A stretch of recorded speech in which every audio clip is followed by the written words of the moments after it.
Is Die Hard a Christmas movie? It's got Christmas lights, things flying through the air, Christmas jumpers, a Grinch who literally stole Christmas.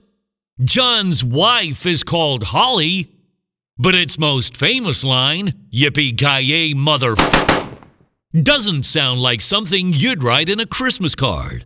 And automatic weapons aren't exactly festive. Although the soundtrack does include Christmas music and there's snow. Director John McTiernan has said, yes, it's a Christmas movie. He says it is a rejection of authoritarianism as well as the excesses of capitalism. We're not convinced. What do you think?